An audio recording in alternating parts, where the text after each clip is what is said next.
Vandy's bowl hopes are still alive, but where are the wins?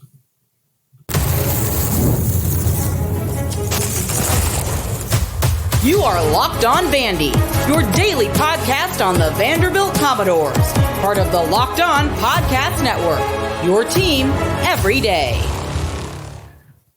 Welcome into the Locked On Vandy podcast on the Locked On Podcast Network. I'm your host, Corey Burton. Thanks for making Locked On Vandy your first listen every day. We're free and available wherever you get your podcasts and on YouTube as a part of the Locked On Podcast Network, your team every day. Today's episode is brought to you by FanDuel. Place your first $5 bet and you'll get started with $200 in bonus bets guaranteed. So visit FanDuel.com to get started. Well, Vandy's bowl hopes are still alive. They're playing well. Really wish they could be more consistent, but they have a tough schedule remaining. Are there 4 more wins out there? Who are they? What do they need to do? So if we look at the schedule, we got to figure out who the best shot's going to be, okay? So we got to look at the schedule. Here's the upcoming schedule right here. After this bye week, you have Alabama. The next week, you follow that with a road trip to Kentucky. Then you're home against Ball State. Then you're home against Texas. You're at Auburn. Then you have South Carolina, followed by a bye. Then you're at LSU, and then home against Tennessee. So that's a pretty big schedule there. That's a pretty big stretch run of games from Bama all the way to South Carolina before you get your next bye. There's some really tough, two of the best teams in the entire conference are right there on your schedule, both at home, luckily. But you got your work cut out for you there. You got Ball State as a game that you can you hope to kind of be able to rest on. And then, you have Auburn, South Carolina, and Kentucky, which are actually very winnable games. So when you look at the schedule, it sets up, and you hope that coming off of Bama, it's not something that where, Bama's a good team, and they have the capability of they can run roughshod over a lot of teams, right? They can run the score up on a lot of teams. They can beat a lot of teams very badly. Vandy's certainly in that category, but you hope that the same way they treated Missouri, which Missouri's a team that's capable. You saw how explosive they are. They're capable of scoring fast and scoring often. But Vandy hung with them. Vandy played with a lot of confidence against Missouri. They hung in there, played with a lot of resiliency. They almost got the win, probably should have got the win. They had the game in hand, but it wasn't meant to be. But it did give them a little bit of confidence, a little bit of hope, as we're talking about right now during the bye week. Hopefully Alabama is a similar thing where, if you don't end up winning, you at least come out of there feeling good about what you've done against a probably more talented, deeper team in the Crimson Tide. So this is one of those games where you can really earn a lot of respect and a lot of confidence for yourself, even in a loss, if you don't just go out there and get straight blown out, which Vandy teams have been known to do in the past. That is getting blown out by Alabama. So starting off this next stretch run of games with Alabama is not ideal for confidence purposes, but I think it's also a good test to kind of get you back on with a really difficult game that you can get excited about, and this team can gain a little bit of momentum. So you look at your next easiest win, okay? So we're looking for 4 games here that can get Vandy to a bowl game, because I think those aspirations, based on how they're playing right now, based on how they're executing, I think those aspirations are there. Because once you get past the top 5 in the SEC, it becomes jumbled up with teams that can win, but also are also very beatable. Like Kentucky's a very good team. They're just not complete, and they're beatable because they can't move the ball. Auburn is a team that if they ever figure it out, they'll be pretty good. But right now they're a bit of a mess with the quarterback situation, and Hugh Freeze throwing guys under the bus, and it's not a good situation there at Auburn. South Carolina, just don't know which team's going to show up. LSU can't stop a nosebleed right now. Tennessee, Texas, and Alabama are pretty. They're included in that top 5 that are just essentially unbeatable. So you got to look at these. You got to look at these games. So we'll start with Ball State. All right, Ball State's got to be the one you get. Okay, Ball State is the one that, and with Georgia State, with what happened in Atlanta, you can't ever be too sure. But this one, I think Georgia State was a wake up call. Georgia State's a well coached team, and they're in a actual high school talent hotbed in Atlanta. People want to go live in Atlanta. People don't really want to go live in Muncie, Indiana, but people want to go live in Atlanta. Transfers, high school kids, like even if they get the fourth, fifth option kids that don't go to Georgia Tech or Georgia or somewhere else, if they just get some of those kids from Atlanta and the state of Georgia is pretty dang good and can sustain Georgia Tech, Georgia State, and Kennesaw State in the Atlanta area, and then you add Georgia Southern in the mix as well, and they can sustain that too. So Georgia's a really good recruiting state. So that's kind of what played into that Georgia State game as well. Georgia State was a lot more talented than people were giving them credit for, and they're well coached. They just hadn't come together yet. And you mix that in with you get a talented team and a Vandy team that just wasn't dialed in and checked in, and that's what happens. But that game's in the past. Ball State, you're going to be more focused. You're going to go out there, take care of business. That's going to get you to 3 wins. Okay, so you have to get 3 conference wins to go bowling. Okay, so let's look. Okay, let's look at the schedule. All right, you got Alabama, Kentucky, Texas, Auburn, South Carolina, LSU, Tennessee. So we're going to go ahead and strike out Tennessee. We're going to go ahead and strike out Texas and strike out Alabama. I know crazier things have happened. I know this is the SEC. I know this is college football, and there's a lot of parity. I just don't see those 3 as being wins, okay? And I see those 3 as, hey, let's hope to be competitive so that we know that we can get the others, okay? So we'll start at Kentucky. We'll go chronologically. And this happens to also be the best, well, not necessarily the best shot. The best shot, I think, is going to be Auburn to get the first conference win. But I think Kentucky is really, really up there as far as that goes as well. Because Kentucky, we're going to see a lot, and we talked about a little bit on yesterday's episode. They're playing Ole Miss this week. They're playing an extremely explosive offense, and they're playing a defense that flies around and makes big plays. It's not quite as good as some of the other defenses in the top upper echelon of the SEC, but this offense is extremely explosive, and they put a lot of pressure on you, and they can really kind of make some noise. So Kentucky's got their hands full this weekend against Ole Miss. But the thing about Kentucky is this: they have NFL guys all over that defense, and Mark Stoops' teams always have defenses. They're always great on defense. They're always fast. They're always physical. They always get you on defense. So that's one of those things where Vandy's probably going to have a tough time moving the ball against Kentucky.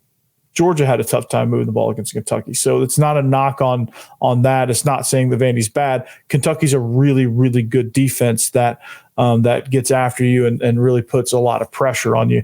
So that's going to be a tough defense to move the ball. But where Kentucky's kryptonite is offensively. They can't move it. They can't get out of their own way. They can't get into a rhythm for some reason. They have a brand new coordinator. They have a brand new quarterback in Brock Vandagriff, and I just don't think those two are meshing. Because Vandagriff is a good, talented quarterback. He can run. He showed that he has running ability. He has a rocket arm, and when he's comfortable in the pocket, he's pretty accurate too. So he's a good quarterback. I just don't think the quarterback coordinator combo is really jiving all that well. So for that reason, Kentucky can't move the ball. And when you struggle to move the ball, that's when you get into trouble. That's when you're not playing good complementary football. That's when your defense is struggling a little bit, and the defense will break eventually the more that they're on the field. So if you have a defense that's being stretched thin, 75, 80 plays, 85 plays, the more plays you get. I think the threshold of like no or diminishing returns is when you get above 65 plays, and then you have you have several drives sustaining 8, 9, 10, even up to 12 play drives. Those can really wear down a defense quickly. So that's been Kentucky's problem. That's the reason why they didn't beat Georgia. Their defense got worn down, and they just couldn't stop Georgia anymore. And Georgia made enough plays to win that game when Georgia was playing probably one of their worst games offensively in quite some time. So this is interesting. It is in Lexington, so that game's going to be a little tricky, but that's always a tough place to play. But Kentucky, I think, is that's a game that Vandy can get. That's a game that they've gotten before. They beat Will Levis a couple of years ago in 2022.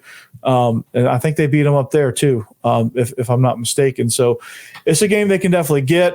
It's an atmosphere that is difficult, but Vandy's used to playing in road environments because their home is a road environment for the most part. So this shouldn't, the crowd shouldn't affect Vandy at all. They should be used to it. They play 12 road games a year, so it's all good. But I think that's something that they can do. It's a very kind of like one-sided team with Kentucky, and if they don't figure out their offense, it's going to be probably a disappointing season for them as far as what their potential is versus what their actuality is. So that's going to be interesting as well. But you have Auburn and South Carolina as your next set of games that are winnable. We'll talk about which one of those. We'll talk about those next.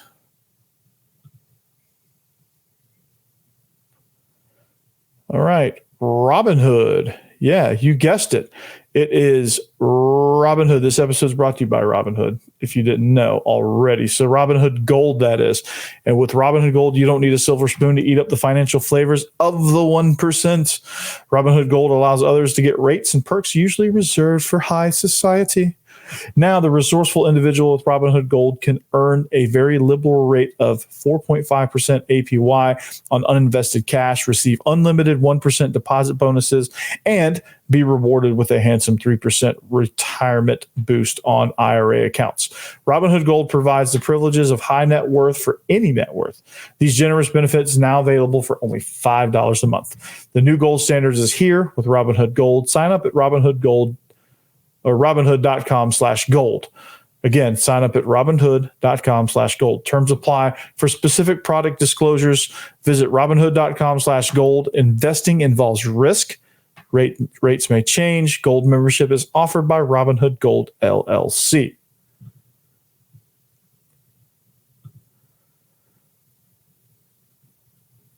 Welcome back. It's the Locked On Vandy podcast on the Locked On Podcast Network. Thanks for making us your first listen each and every day.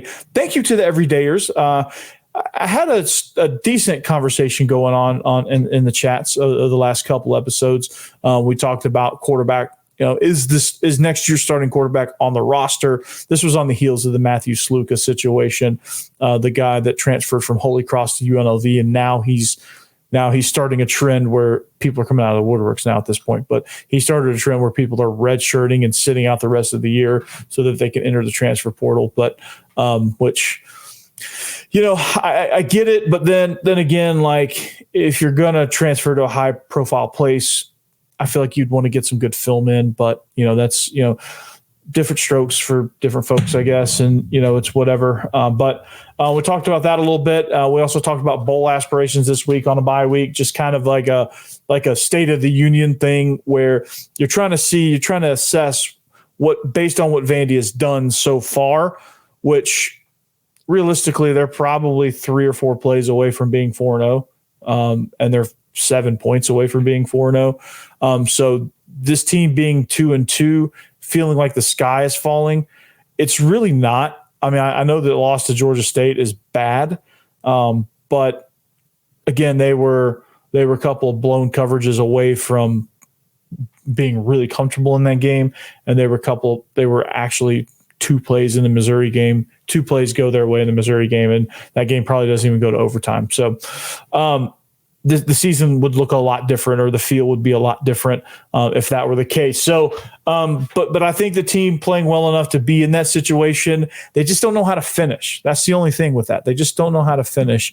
And that's kind of been the key to this whole thing. They just got to learn how to finish off those games. They've got to learn how to, when the defense needs a play, find a way to not have one-on-one with their best receiver. And you better, like, if you're going to have that situation, or if you're going to have a potential for that situation, your blitz better get home, or that's what happens. You get burned. So, but yeah, I'm feeling good about the bowl aspirations. I think it's still out there. It's still possible, right? Because you got Ball State. That's on the that's left on the schedule, and I know people are going to come out of the woodwork saying that's not a guaranteed win. What happened to Georgia State? I know that's going to come out of the woodworks, but I think they're going to win that game. I think they've learned some lessons there. I think they're going to be focused. They have to see that bowl game is out there on the table. So you look at the next few games, the next gauntlet of games. Texas, they're an extremely great team, whether they have Quinn Ewers or Arch Manning. They're just a loaded team. They're extremely well coached. Sark offensively, especially, is he's almost diabolical with his schemes. Man, it's just ridiculous. The kind of stuff that he brings to the table, schematically, motivationally, quarterback development wise, hiring staff, and you bring all that to a rich and talent-rich state of Texas. You bring that to a talent-rich University of Texas, and you have a ton of NIL money. Yeah, it's no surprise that they are where they are. So that game's going to be tough. And it's another one of those games where you just hope you come out to be competitive, but not a soul in the world would be shocked if you look up and it's 45-3. I don't think anybody would be shocked. I don't think anybody would be disappointed. Texas is that good of a team that they can do that to you. They can do that to just about anybody. They're going to do that to Mississippi State this weekend. It's going to be brutal. Mississippi State, if you're sitting here thinking Vandy's the worst team in the conference, you haven't watched Mississippi State, and you really even haven't watched Florida either. Both of those teams are awful, right? They're just awful. Florida's less awful than Mississippi State, but Mississippi State is pretty dang bad.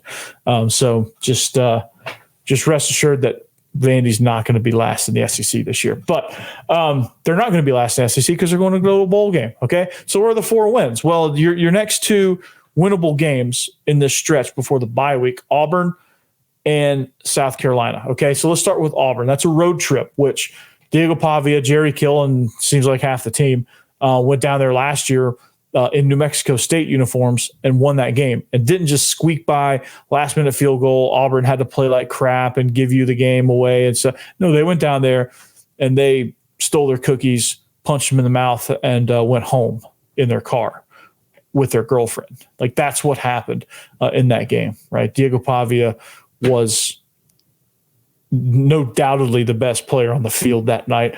Jerry Kill was the superior coach. New Mexico State looked like they were the superior program, right? They looked like the SEC team in that matchup. So it's an environment that doesn't seem like anybody on this staff is all that worried about at Jordan-Hare.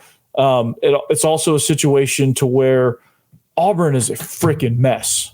They're a dumpster fire right now. It is an absolute disaster.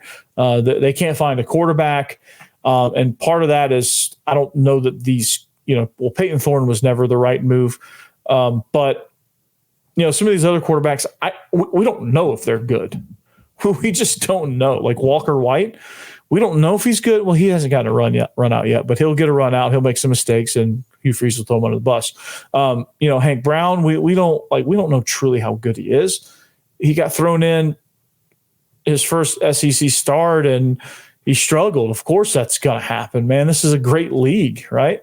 Arkansas is a good team. They're they finally kind of figured out some of the coaching stuff, and they finally look a lot different than they did a year ago. They're much better coached, especially on offense. But this is a totally different Auburn team. This is an Auburn team that you're looking at Hugh Freeze possibly getting the Brian Harsin treatment. Like it's toxic down there, and for that reason, a team like Vandy could come in and Auburn at the point in time in the season could be so dang distracted with what's going on with Hugh Freeze and why this team sucks that they could end up getting thumped in this game because Diego Pavia will just take this thing over and win the game. So Auburn is probably win number 2.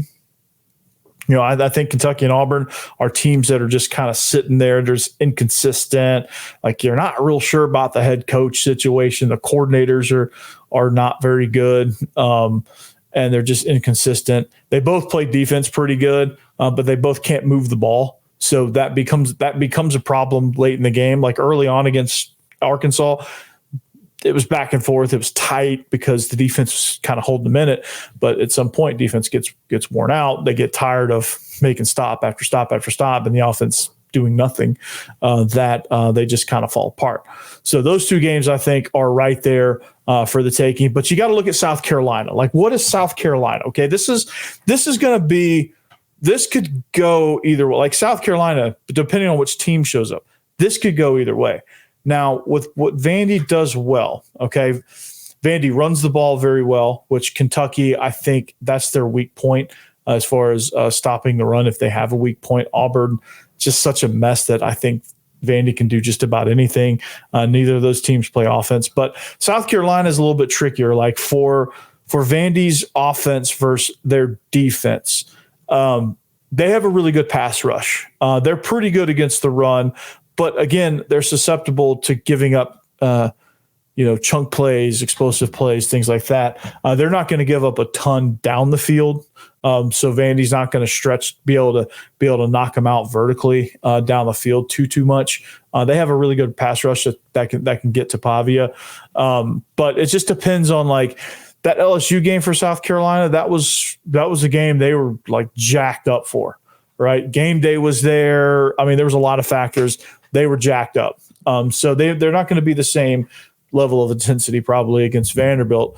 So it's going to come down to talent, coaching, just psychology. And that's where Vandy has a chance to get involved in that game. Vandy hits a couple big plays on them. They get deflated a little bit. And next thing you know, Vandy's ahead, and that's a home game for Vandy. So you're in Nashville, so the environment's still a little bit odd. It's probably going to be a mid-afternoon kick, so you're just in that window where you're not quite as excited because it's not the prime time game. But South Carolina is a team that also offensively, if they hit a few big plays on you, once they get kind of rolling, they get a little bit of confidence, right? They have Robbie Ashford, Lenore Sellers. Like they can kind of put it on you a little bit as well. Like they can start racking them up if you let them. So I think the key to South Carolina is you have to kind of weather that storm early. You have to offensively, you have to get first downs. You have to control the ball a little bit, deflate them a little bit, deflate the fans that are going to be in the stands that are going to travel. Offensively, you have to keep them. You have to keep them off schedule. You have to keep them behind the chains. They have a hard time making that up, but they are explosive. So if they can get a few big plays, they will, especially through the run game. Robbie Ashford is as good as anybody running the ball. But again, you disrupt some of those running lanes. He can be careless with the football sometimes. So that's one of those things. You just have to get hits on him, tackle him. Be sure tackling. Don't give up big chunk plays. Make them earn it because they're especially them. These three games: Kentucky, Auburn, South Carolina. You have to make their offenses earn it, right? They made Missouri earn it, and they almost beat them, right? That's a real thing. I know people are like, "Oh, make them earn it." That's not a real thing. But anyway, The last winnable game I think they have, Tennessee's an amazing team. I just don't think they're going to win that game. But LSU, we'll talk about them next. All right, this episode is brought to you by FanDuel. Hey, NFL fans, you can start the season with a big return on FanDuel, America's #1 sportsbook. So when you get a hunch in the middle of a game, you can check out the latest stats, view live play-by-play, and so much more on the same page where you place your bets. You'll get started with $200 in bonus bets guaranteed when you place your first $5 bet. That's FanDuel.com.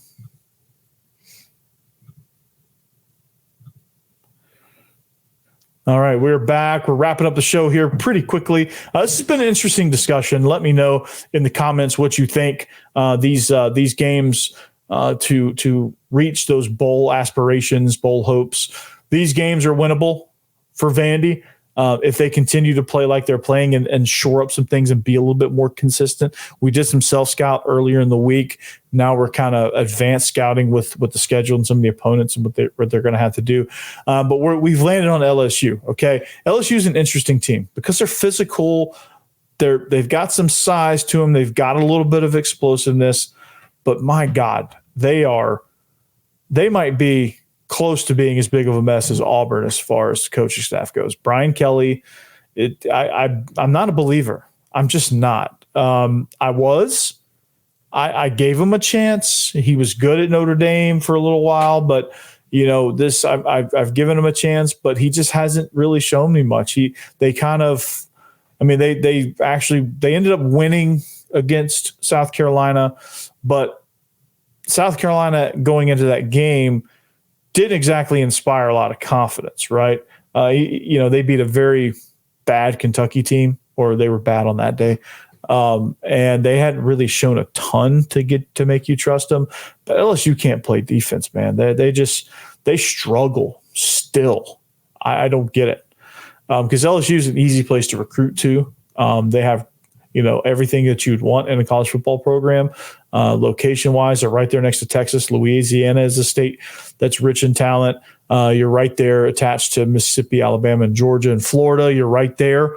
So you've got all this talent right close to you that you don't have to go very far to get. You have really nice facilities. You have a stadium with fans that you can hear from. You can hear the fans from up in Nebraska. That's how loud they are. They actually registered on the Richter scale one year back in their history. So it's an environment that's a hell of an environment. So to see them kind of performing like this is surprising. So, but they just struggle defensively. So I think if Vandy is looking for their sixth win, it means they're playing well. Okay. If they're looking for their sixth win, it means they've gotten Ball State 3, Kentucky 4, Auburn or South Carolina for 5. So they'll be looking for 6 coming into LSU. Okay. So they'll get three of the 4 that I've mentioned: Ball State, Kentucky, Auburn, or South Carolina.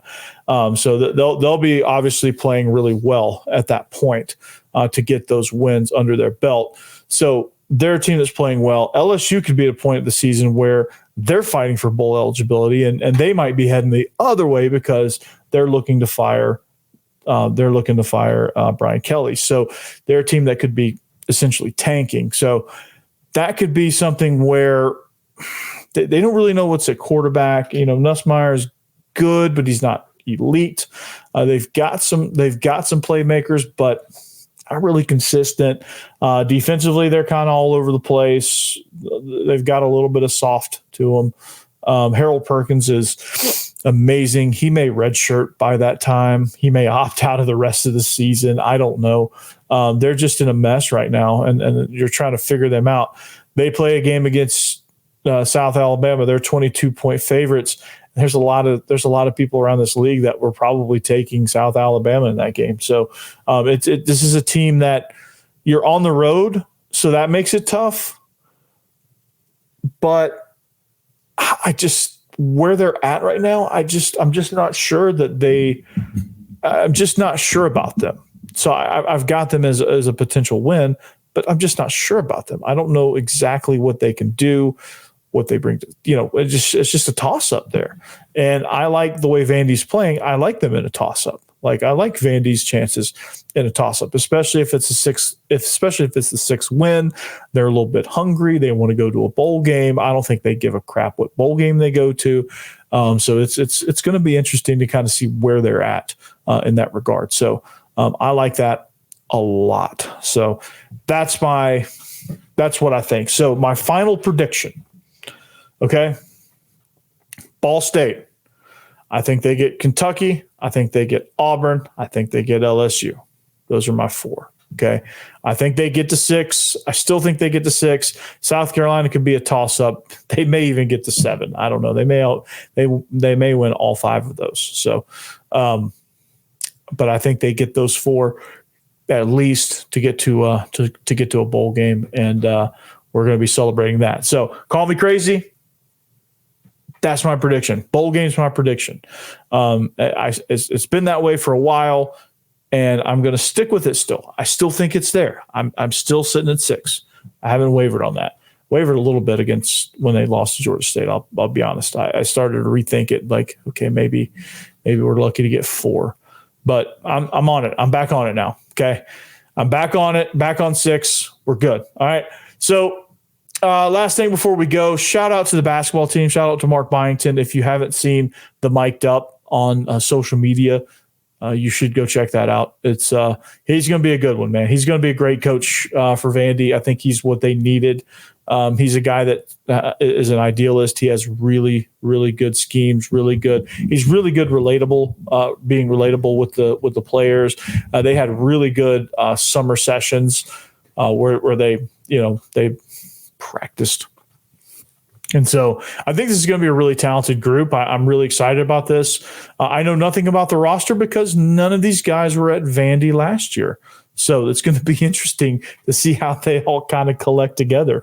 I'm interested to see how that works in basketball, where you bring in literally a new team and see how they gel, and they're just thrown together. So we'll kind of see that positionless basketball. We'll see that scheme. I'm very fascinated with that because, with basketball, I think in today's game, when you try to bog down into a half court deal, it gets a little stagnant. And I don't think Vandy has the guys that can win a half court game. They have to run it.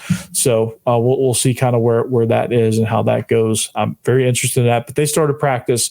They're underway. So they're officially rocking and rolling. Looking forward to basketball season this year. First time I've said that about the sport of basketball in a really long time. So that's pretty crazy, but that's all I got today. If you're in the path of Hurricane Helene, make sure you stay safe. Take all the precautions you need. If you're definitely in the path of the storm, if you're in the Panhandle, Big Bend area of Florida and just beyond, make sure you're nowhere near that because I've heard some not so great things about this storm. So make sure you're careful. Make sure you stay safe. If you're just in an area that's going to get a lot of rain, again, take your precautions there because you're going to get a lot of rain dumped on you. So, but we'll see you back here this weekend. Vandy fans, enjoy the bye. Watch some football. Georgia, Alabama, Ole Miss, Kentucky are a couple of games to watch. LSU, that's an interesting one. And of course, that's really it, honestly. But we'll see you back here next week on the Locked On Vandy podcast and the Locked On Podcast Network. We'll see you back here better than ever. As always, behave yourselves. Be safe. Anchor down.